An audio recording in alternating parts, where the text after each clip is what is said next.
تو ہم یہ مانتے ہیں کہ ان کے مذہب کا وہ آئیڈینٹی ہے کہ ان کے جو ریلیجن دھرم پہ وہ چلتے ہیں اس کا وہ ایک اسپیسیفک ڈریس ہے.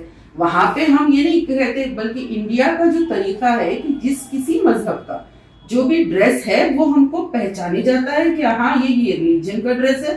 دوسرا یہ کہ ہم ہر کسی کی ٹالرنس اور ریسپیکٹ پہ بیس سوسائٹی ہے. ایسے نہیں کہ ہمارے سماج کا جو حصہ ہے وہ اس طرح کہے کہ تم نے اگر اپنے مذہب کی کوئی چیز دکھائی تو میں تم سے چڑوں گی اور میں نے اپنی مذہب کی کوئی چیز ظاہر کی تو تم کو غصہ آئے گا. ہم لوگ ایک دوسرے سے لڑنے والے, ایک دوسرے کو نہیں برداشت کرنے والی کمیونٹی نہیں ہے, سوسائٹی نہیں ہے. انڈیا میں ہم سب ایک دوسرے کو ریسپیکٹ کرنے والے اور ٹالرنٹ سوسائٹی. اب اس سوسائٹی کو آپ نے ٹرن اگر کیا دوسری طرف کہ ہم نہیں دیکھنا چاہتے کسی مذہب کی کوئی چیز کو, تو وہ کیا ہوگا, دوریاں پیدا ہوں گی اور یہ ایک اچھی چیز اپنے جنریشنز کے لیے نہیں ہوگی. اگر ہائی کورٹ کا یہ آرڈر آتا ہے کہ حجاب کو الاؤ نہیں کیا جائے گا, آپ کو اسکول اور ایجوکیشن انسٹیٹیوشنز میں اس کو بین کر دیا جائے گا, تو اس کو کیا آپ منظور کریں گے؟ دیکھیے پہلی چیز تو کرناٹکا گورنمنٹ کا جو جیو ہے اس کو پہلے کانسٹیٹیوشنلٹی اس کی چیک کرنا چاہیے تھا, بعد میں اس کو امپلیمنٹ کرنا تھا. یا کرونالوجی الٹی ہو گئی, پہلے اس کو امپلیمنٹ کر دیا گیا یعنی کہ حجاب بین ہے, اور اب پھر ہیئرنگ ہوگی کہ اس جیو کو ٹیسٹ کیا جائے گا کہ یہ کس حد تک ایک انڈیویجول کے فنڈامنٹل رائٹ سے کلیش کرتا ہے. تو یہاں پر پہلی چیز تو اس کا یعنی امپلیمنٹ ہونا یہ خود ایک انکانسٹیٹیوشنل اور ایک سمویدھان کے ادھیکار کا ہنن ہے, آرٹیکل 25 کا ہنن ہے, یعنی کہ ہم سے وہ چھینا جا رہا. تو یہاں پہ ہمارے مسلم گرل اسٹوڈنٹس کے سامنے دو آپشنز رہتے ہیں. ایک تو چیز یہ کہ وہ جائیں وہاں پر سپریم کورٹ یا پھر ہائی کورٹ کے سامنے یہ رکھیں کہ اس پر جب تک سنوائی نہ ہو اس وقت تک یہ جو جیو ہے کرناٹکا اسٹیٹ گورنمنٹ کا, اس کا امپلیمنٹیشن نفاذ نہ ہو. کیونکہ یہ ایک بہت کنفیوزنگ والی چیز ہے کہ ایک پرسن چاہے وہ ایک ہی انڈیویجول کیوں نہ ہو, وہ اپنا مسئلہ لے کر جاتا ہے عدالت کی سیڑھیوں پر. اب اس کا مسئلہ پورا سننے کے بعد آرڈر جاری ہو وہ زیادہ صحیح ہوگا بنسبت اس کے کہ پہلے آرڈر جاری ہو جائے اور بعد میں آپ سنوائی کرتے رہیں گے. تو یہ کرونالوجی اور کئی کرونالوجیز ہمارے پاس شروع سے ہوتے ہی آ رہی ہیں, یہ الٹی کرونالوجی ہے اور یہ چیز ایک طرح سے بہت مسئلے پیدا کرے گی. دیکھیے ہم لڑکیوں کی تعلیم کے لیے گزشتہ 30 سال سے گراس روٹ لیول پہ محنت کر رہے ہیں, اور ہماری کوشش یہ ہے کہ تعلیم اور شکشا مسلمان کی ہو یا کسی بھی دھرم کی ہو, یہ دیش کو آگے بڑھانے والی چیز ہے. اگر سماج کا ایک ورگ ایک حصہ غربت میں جکڑا رہے گا, اٹکا رہے گا, تو پوری کی پوری سماج کی ترقی میں کہیں نہ کہیں رکاوٹ اور نقصان رہے گا. اور پھر اس سے دوسرے مسائل ہوں گے, وہ تو سب کے سامنے ہے کہ عورتوں کے ساتھ کتنے ایشوز ہیں, ڈاوری کسٹمز ہوں یا کرائمز اگینسٹ ویمن ہو.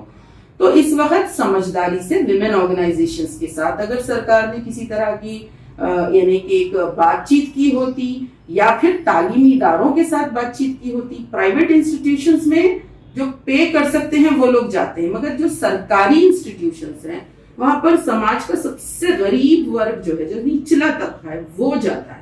تو یہ گورنمنٹ کالج ہے, یہاں پہ ہماری کوشش ہونا چاہیے کہ ایک طرح جوڑے لوگوں کو آنے کے لیے سہولتیں فراہم کریں اور سیاست کو باہر رکھیں. میڈم اگر ہم دیکھیں تو حجاب کو لے کر اگر سلسلہ یہ جو چل رہا ہے, اگر کورٹ کا آرڈر آیا کہ نہیں پہننا ہے, تو کہاں تک یہ منظور ہوگا؟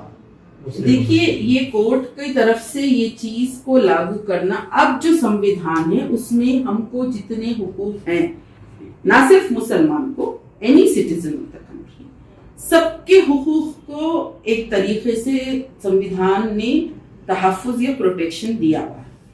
تو آپ سمویدھان کے خلاف جا کر کوئی آرڈر نہیں دے سکتے, کیونکہ آپ پھر صرف مسلم کو بھی آرڈر نہیں دے سکتے. آپ نے یہ کہہ دیا نو ریلیجس چیز, مذہب کی کوئی چیز نہیں آئے, تو کچھ لوگوں کے لیے بندی لگانا اہم ہوگا, کچھ لوگوں کے لیے ہاتھ میں جو ڈوری پہنتے ہیں وہ اہم ہوگا, کچھ لوگوں کے لیے سکھ کا ٹربن اہم ہوگا. تو ہر مذہب اور جاتی جو بھی ہوں ان کی کچھ ایک پہچان والی چیز ان سے جڑی ہوئی ہوتی ہے. تو وہ جو چیز ہے ایسے ملک میں جو کہ ہندوستان جو تہذیبوں کا گہوارہ ہے، یہاں پہ مذاہب بھی بہت ہیں اور ٹریڈیشنز بھی بہت ہیں اور ہر علاقے کی کچھ خاص چیزیں ہیں، تو ایسی جگہ یہ چیز ہم نہیں کر سکتے کہ یونیفارمٹی کے نام پر کسی کے دھارمک معاملوں میں ہم دخل دیں۔ میڈم کئی لوگ یہ مانتے ہیں کہ پہلے ایسا حجاب کمپلسری یا حجاب کے لیے کوئی ضد جیسی چیز نہیں تھی، آج کیوں یہ چیز باہر آ رہی ہے؟ حجاب پہنتے ہوئے وہ لڑکیاں جون سے کالج میں پڑھ رہی ہیں، جب امتحان سر پر ہو، 2 مہینے میں امتحان ہو، آپ اچانک ایک جیو لاتے ہیں، تو کیا یہ بہت بڑا مسئلہ تعلیمی اداروں کی طرف سے نہیں چھیڑا گیا؟ جو رولز ہیں کسی بھی ادارے کے، جب ایڈمیشن لیے جاتے اسی وقت وہ رولز بتائے جانے چاہیے۔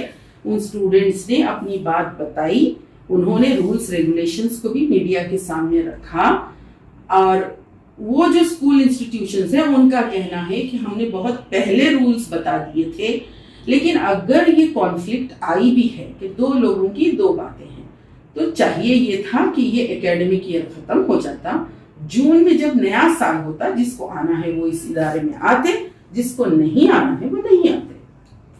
تو اگر آپ بول رہے ہیں کہ جون سے یہ شروع ہوا، نہیں، جون میں جب ہم ایڈمیشن لیتے ہیں نا کسی کالج میں، جب آپ کو جیو بتا دیں، ہاں حجاب پہنتے ہوئے سال سے ہر کوئی حجاب پہنتے ہوئے جا رہی ہیں۔ دیکھیے کالا برقع پہن کے کالج پہنچتی ہیں، بلو کلر کا یونیفارم پہن کر وہ کلاس میں بیٹھتی ہیں۔ شروع کب ہوا کہ ایک ان کے ٹیچر نے اس پر اعتراض کیا اور کہا کہ یہ اتارو، تو اس پر انہوں نے پرنسپل سے جا کے کمپلین کیا۔ پرنسپل نے اس بارے میں انہوں نے بھی اپنی جگہ شاید کوشش کی ہوگی ایشو کو سنبھالنے، لیکن یہ جو زعفرانی ذہنیت والے لوگ ہیں ہر چیز میں سیاست ڈھونڈتے ہیں۔ تماشا تو انہوں نے کھڑا کر رکھا ہے، اور تماشا بھی ایسا تماشا کہ ہر کسی کو پریشان کیے ہوئے ہیں۔ تو جہاں یہ سیاست نہیں ہونی چاہیے تھی، جو ہمارے انسٹیٹیوٹس ہیں، اسکولز ہیں، کالجز ہیں، کیونکہ بچے بہت جذباتی بھی ہوتے اور کم عمر کے اس میں وہ چیزوں کو وہاں چھیڑنا کہ ایک جانب زعفرانی شال ہو رہے ہیں اور اکیلی برقع پوش خاتون آ رہی ہے، اس پہ اتنے سارے لوگ گیٹ پہ اس کو روکنے کی کوشش کر رہے ہیں، تو کیا ایکچوئل میں آپ بتائیے کیا ہمارا سماج ایسا ہے؟ اب ہم ایسا پکچر تو دے رہے ہیں، ایسے ویڈیوز تو آ رہے ہیں، لیکن آپ بھی اس دیش میں رہتے ہیں، ہم بھی رہتے ہیں، کیا واقعی ہماری سوسائٹی ایسی ہے؟ تو یہ جو سوسائٹی کو جس ڈائریکشن میں لے جا رہا، اس کے بعد سے آپ پورا سوشل میڈیا دیکھیے، کتنی گندگی، یعنی پوری دنیا کو دکھانے ہم سٹیج پہ کیسی چیزیں رکھ رہے ہیں۔ اتنی گندگی رکھنے کی کیا ضرورت ہے؟ میں بھی لکھنؤ جا کر آئی ہوں کچھ دن پہلے، میں بھی وہاں پر ایئرپورٹ پہ نان مسلم ویمن سے میں بات کی ہوں۔ کیا ہماری سماج اور سوسائٹی میں اتنی لیول آف انٹالرنس ہے؟ ہم ایک دوسرے کی ریسپیکٹ کرتے ہیں، کوئی گھونگھٹ اوڑے ہوئے لیڈیز ہم کو دکھتی ہیں، ہم ان کی ریسپیکٹ کرتے ہیں، وہ ہماری ریسپیکٹ کرتے ہیں۔ تو دیکھیے ایک ہندوستان ایسا جو بالکل اس وقت سوشل میڈیا پہ دکھ رہا ہے، وہ بہت ہی زیادہ شرم سے ڈوبنے والی بات ہے کہ گندی گندی فوٹوز حجاب کی عورتوں کی ڈالی جا رہی ہے اور طرح طرح سے گالیاں دی جا رہی ہیں مسلمان عورتوں کو، اور کہا جا رہا کہ یہ تمہارے دھرم میں نہیں ہے، یہ اسلام کا ایسنشل نہیں ہے۔ تو آج کے دور میں کیا ہم اس پہ مصروف رہیں گے کہ کون کیسا پہنے گا، کیسے کھائے گا؟ جو جیسے کر رہا ہے اس کے دھرم کا ہے۔ آپ ایک ٹائم پر دسمبر میں لوگ بلیک ڈریس پہن کے چپل نہیں پہنتے ہیں، اسے ریلیجیس بلیف ہر جگہ دکھائی دیتے ہیں لوگ۔ جینیوں کے پاس بہت ساری چیزیں جہاں وہ کپڑے نہیں پہنتے، وہ ان کا بلیف ہے۔ دس از انڈیا، ہمارا دیش جو ہے کئی مذہبوں کا گہوارہ ہے، ہر ایک کا اپنا اپنا طریقہ ہے۔ آپ کی نظر سے آپ کو ہر ایک کو ٹپنی کرنے کا حق ادھیکار نہیں ہے۔ سب کو ساتھ لے کے جو چلے وہ پردھان منتری ہے، لیکن جو ایسے وقت پہ منظر پہ آئے جس وقت یعنی کہ آپ کو وہ جو اپنا ایجنڈا ہے اس کو آگے بڑھانا ہے، تو آپ کو تو کنڈیم کرنا چاہیے تھا ان بھگوا دہشت گردوں کو جنہوں نے گیٹ پہ آ کے اس بچی کو روکا۔ آپ کو کہنا چاہیے تھا کہ اتنی زعفرانیت مت کیجیے، اس سے ہمارا دیش بدنام ہو رہا ہے۔ آپ نے یہ بات نہیں کہی، جو کہنا تھا وہ تو نہیں کہا نا۔ ٹیمپرز کول ڈاؤن کب ہوتے ہیں؟ جب ہم اپنے نوجوانوں کو کہتے ہیں بیٹا عدالت میں معاملہ ہے، خاموش رہو۔ اب آپ نے اس کو 3 طلاق سے جوڑ دیا. 3 طلاق کس طرف ہے اور یہ کس طرف. دیکھیے وہ شادی کے بعد آنے والا مسئلہ کسی ایک کو آئے گا, 100 میں سے 2 عورت کو آئے گا طلاق کا مسئلہ. یہ تو ہر روز اسکول کالج جانے والی بچی کا مسئلہ ہے. اب اس میں آپ نے ایک پرابلم کریٹ کر دیا. تو ہمارے جو لیڈرز ہیں ان کو بھی پرابلم سالو کرنے کی کوشش کرنا چاہیے, نہ کہ اس کو اتنا ایگریویٹ کریں کہ آپ کا کہیں الیکشن چل رہا ہے تو آپ کو ادھر سے ادھر فائدہ مل جائے, وہ میڈیا میں رہے, اور کہیں نہ کہیں جس کے دل میں کبھی برقعے والی کو وہ دیکھا بھی نہیں ہوگا اتنی نفرت سے, اب اس کے دل میں ایسے آئے گا کہ ہاں یہ طالبان بن جائیں گے. اب کیسے ہوگا اس سے تو بہت مسائل پیدا ہو جائیں گے نا. ہر ناری اور ہر مسلمان عورت کی سیفٹی سیکورٹی کا مسئلہ بنا دیا, کیونکہ دل میں اتنی نفرت ڈال دی سب.